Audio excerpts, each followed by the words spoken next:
The land was red with dust and long shadows, scorched by sun and silence. When she came riding out of the east, saddle-worn and hollow-eyed, the earth did not welcome her. It watched, as all things did out here, without judgment or mercy. Her name was Mara, though she hadn't spoken it aloud in weeks. There was no one to hear it. Just her, the horse she barely remembered buying, and the wind that cut like judgment across the canyons. Mara rode west to die alone. She had no illusions about it. No drama, no yearning to be missed. The letter she left behind in the Missouri boarding house had been short, neat, and unsigned. There was no one left who'd read it and weep. Her brother was in a shallow grave in Tennessee, her husband deeper in Texas soil, and her baby. He hadn't lived long enough to see the fever break. Loss had stripped her raw until even her grief was dry and quiet. So she rode toward the last place she'd ever seen on a map, a forgotten bend of scrubland outside Guadalupe Ridge, where her father once claimed there was water and silence enough to outlive sorrow. She didn't expect the homestead to still be standing. But it was, sagging under years of sun and wind, yet intact. A squat adobe house with a tin roof, barn half collapsed and fence lines chewed by wind. There were no signs of life, no smoke from the chimney, no animals in the yard. Just the slow creak of the weathered porch as she stepped down from the saddle and led her horse to the trough. It was dry. She sighed, wiped her mouth with the back of her hand, and began unbuckling the saddle. A buzzard wheeled above, silent and low. She intended to stay long enough to fall apart, maybe plant herself in the earth when she finally couldn't get up again. But there was a whisper of something stubborn in her, some old ember that wouldn't die right. She hauled water from the well. She swept the dust from the floorboards. She patched the leaking roof with canvas and rusted nails, humming to keep the loneliness from closing in too tight. And the nights came slow. It was the third night when she saw the light. Faint at first, as if her eyes played tricks. A flicker out past the ridge, too steady to be lightning and too far for fireflies. She stood at the window, one hand braced on the sill, watching it pulse like a slow heartbeat against the hills. Then it was gone. The next night it returned, a single flame, unmoving, far off. She didn't ride to it, not yet. Instead she waited, stoked her fire, kept the door barred. The land had a way of making things appear when you were most hollowed out. She didn't trust visions or strangers or hope. But on the fifth night, she found boot prints near the creek. Old but not weathered, broad, heavy. She followed them with a rifle in hand and dread in her belly, through the cottonwoods to where the water still trickled beneath a veil of rock. There was a shirt there, drying on a bush, a bedroll, the remains of a fire. He was there, too. Sitting on the ground with his back to a boulder, watching her with the stillness of a man who had learned not to spook anything, cattle, horses, or wounded women. He didn't speak. Neither did she, just looked. His face was shadowed by the brim of a hat, beard heavy, skin sun-leathered. One boot was untied, the other gone entirely. There was a scar that ran from jaw to collarbone like a knife had meant to end him and failed. She lifted the rifle, but her arms didn't tremble. "You've been near the homestead." His eyes didn't leave hers, didn't know anyone was there. "You camped at my water. It used to be mine." The air between them buzzed with cicadas and the weight of things unsaid. She wanted to ask what he meant. She didn't. "Then I suppose we're ghosts to each other," she said. He gave the smallest nod. She turned and walked back. That night she didn't sleep. The next morning there were tracks closer to the barn, a coil of rope left on the fence post, a small pile of kindling stacked neatly by the back door. No sign of him, only the quiet kindness of someone who hadn't left entirely. She didn't move the rope. She didn't touch the kindling. But that evening, she left a tin cup and a hunk of bread beside the porch. It was gone by morning. And so it began, a slow and wordless barter. He fixed a hinge on the smokehouse door. She left him coffee grounds and a half-burned candle. He dug out a choked irrigation trench. She mended an old blanket she found folded in his pack. Days passed with no faces, no names, only the rhythm of shared survival. The land was hard, but it listened. Then came the storm. It rolled in from the south, thick and black, wind howling through the mesquite like a lost child. Mara ran to tie the animals, then bolted the door against the dark. Lightning cracked open the sky, and in the seconds between thunder, she heard footsteps. She opened the door, and there he stood. Soaked, silent, and waiting. She stepped aside. He crossed the threshold, The storm closed in behind him. For the first time, their silence felt like shelter. In the morning, the world was new. The storm had rinsed the sky clean and left the land hushed under the scent of wet earth. The adobe walls still wept from the rain, and the barn leaned heavier than before, but it was standing. They both were. He slept near the hearth, boots off, coat hung to dry on a chair. She watched him wake without saying a word. When his eyes opened, they found her across the room, shelling beans into a tin pot. He sat up slow, like a man used to pain in the joints, and rolled his shoulders until the bones cracked. She poured water into the kettle. "You got a name." He took a moment, then nodded. "Cole." That was all. She didn't ask for more. They shared a pot of bitter coffee and the last of the cornmeal cakes. His hand brushed hers once when he reached for the knife, calloused, warm, and gone in an instant. After breakfast, he left without a word. She didn't ask where. He didn't say when he'd return. But he did. Every few days at first, bringing a brace of rabbits or a hunk of cured meat from God knows where. Once, even a half-dozen eggs that must have taken weeks to find. In return, she gave him cloth, thread, and extra whetstone. Their words were spare, chosen like rare coins. What mattered lived in the gestures. Then came the fence. She found him digging post holes near the edge of the property line, sleeves rolled to the elbow, hands dark with sweat and clay. He didn't look up when she approached, only paused long enough to offer the other shovel. She took it without speaking.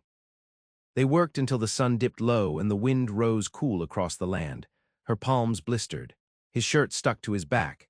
But when they stood back and looked at the new stretch of fence, something in her chest shifted. A piece clicked back into place, not joy, not hope, but a shape she hadn't carried in a long time. Purpose. He cleared his throat. "You fence what you plan to keep." She didn't answer, just looked at the line of posts stretching eastward into the dusk. That night he built a lean-to beside the barn. She left a pile of blankets on the porch. The arrangement became habit, separate beds, separate silences. But in the days, they moved like shadows beside each other, the rhythm of work and necessity binding them tighter than speech. She learned he favored salt over sugar, that he never let a tool go dull, that he read the land like scripture. He learned she kept her grief quiet and her hands busy, that she sang to herself when she churned butter, that she cried only once, alone in the root cellar with a dress she couldn't bring herself to throw out. Summer settled in heavy, with days full of dust and skin-baking sun. They fought snakes and weeds and a coyote that kept sniffing near the coop. Once, when she twisted her ankle hauling buckets from the well, he carried her back to the porch in silence, his arms firm and careful, his breath unsteady. She didn't thank him, he didn't ask her to.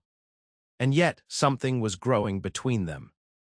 Not love, not yet, but something quieter, a presence, a pulse. Then the man came. She saw him from the ridge, a stranger on horseback, lean and sharp-eyed, with a rifle slung casual over his back and a mouth like a blade. He rode straight to the house without hesitation.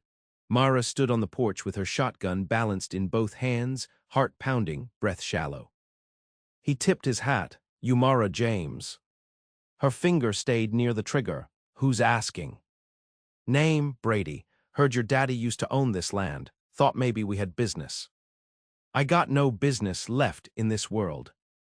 "Funny," he said, smile curling cruel. "That's what folks say just before they do." She didn't lower the gun, he didn't press, just tipped his hat again and turned his horse with slow purpose. "I'll be back in a few days. Best think on your place in this, miss." When he rode off, she could feel her bones shaking. Cole appeared before sundown. He always seemed to know when something shifted. She told him everything, every word, every look. He listened with his jaw tight, eyes hard, hands in fists at his sides. Brady rides for a man named Clag, old ranch war bastard out of Navarro. They've been swallowing land up like a sickness. She looked out at the horizon. He said he'd be back. He will with others. What do we do? He didn't answer right away. Then he said, "You decide if you're staying." She stared at him. He didn't flinch. "You came out here to die, Mara," he said, voice low but steady. "Now you got to decide if you're ready to live instead, because living means fighting, and it means not doing it alone." That night she didn't sleep. Instead, she sat on the porch with the shotgun across her knees, watching the stars burn above a land that would never be tamed. She was not a woman meant to run anymore. And for the first time in years, she wasn't alone. The days that followed stitched tension into every breath.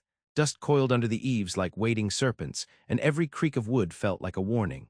Cole reinforced the doors, nailed fresh planks over the weak spots in the barn.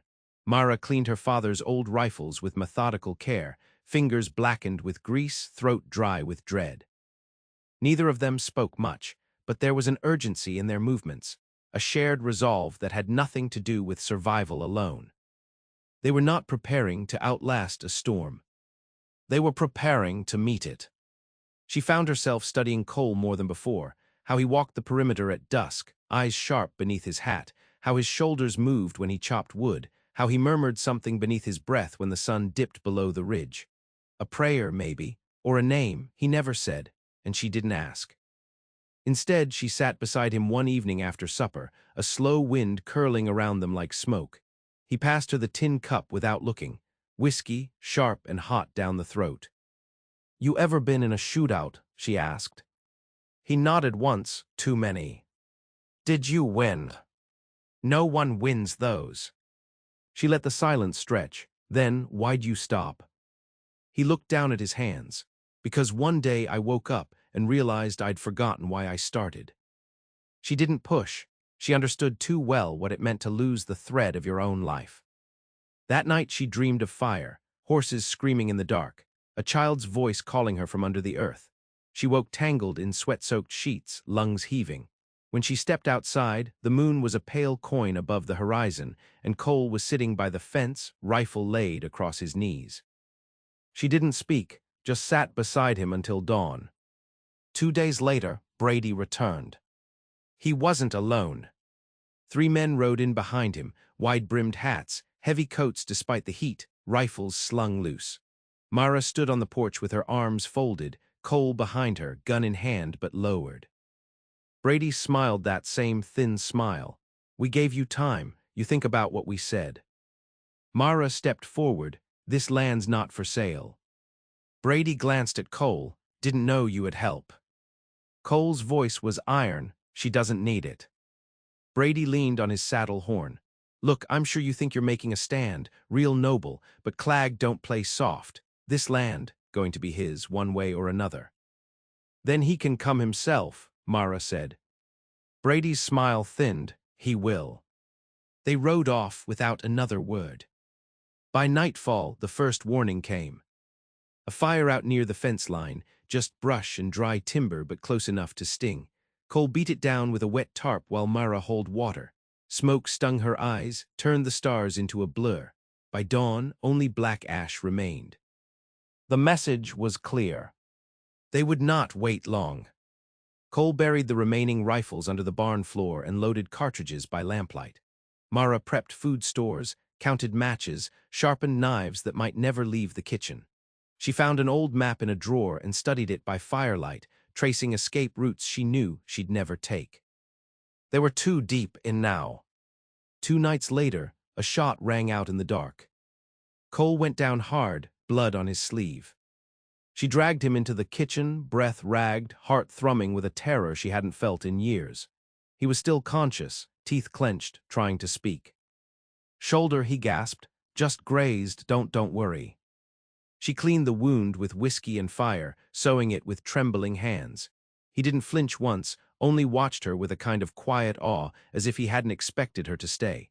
When it was done, he passed out on the floorboards. She sat beside him the whole night, shotgun in her lap. Come morning, they moved him to the bed. She fed him broth in silence, wiped the sweat from his brow. He never asked her to.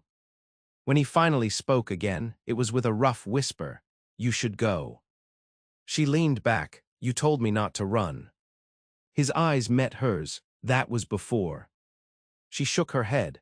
"I came out here to die, remember. I just didn't know there'd be a reason to live instead." His fingers found hers, warm and trembling. She didn't pull away. That night while he slept, she found the box in the root cellar. Her father's old dynamite, wrapped in oilcloth, stashed behind pickling jars and rusted tools. She tested the fuses by lantern light, lips pressed into a thin line. This wasn't a siege they could win straight, but they could hurt them, scare them, hold long enough for something to shift. At dawn, Cole was up again, pale and stiff, but moving. They stood on the porch together, side by side, watching dust rise from the south. Clag was coming, and this time they were ready. The dust came first, a low smudge on the southern ridge, curling like smoke across the horizon.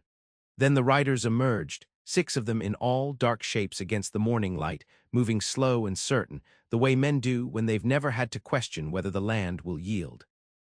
Mara stood in the doorway with her braid pulled tight and her eyes set hard on the figures coming.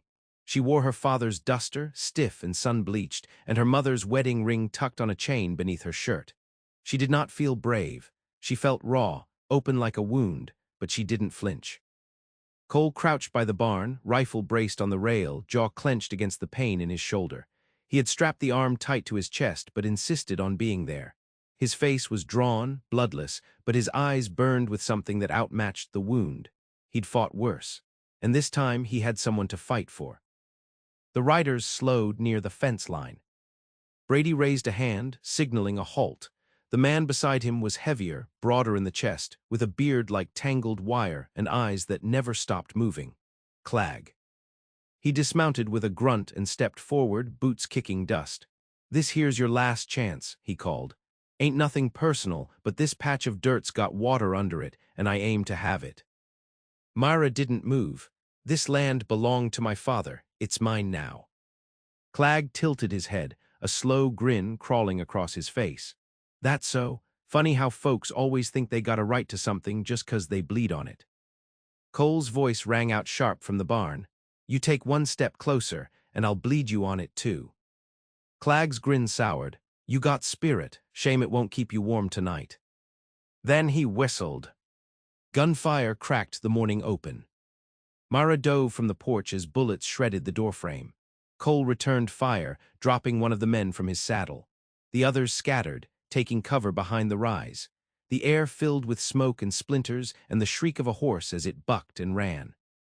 She crawled to the ditch where she'd stashed the dynamite. Her hands moved on instinct, striking a match, lighting the fuse, hurling the bundle toward the ridge where the gunmen crouched. It landed near a boulder with a thud. One heartbeat, two. Then the earth tore open in a blast of heat and flame. Dirt rained down, followed by screams and coughing. She didn't wait. She grabbed the second bundle and lobbed it toward the wagon they'd left at the edge of the bluff, supplies, maybe ammunition. It exploded in a plume of fire that lit the sky red. By the time the smoke cleared, 2 riders were down, one writhing in the dust, the other still. Brady was gone. Clag stood alone, face smeared with blood and ash, one eye swollen shut. Mara leveled her rifle at him. He looked at her almost amused. "You think this is over?" She didn't answer. He spat blood. "You ain't gonna last. The world don't let folks like you win. Women with backbone, men with scars. You're all just ghosts waiting to lie down." Cole stepped up behind her, rifle lowered but steady. "Then you best not look behind you."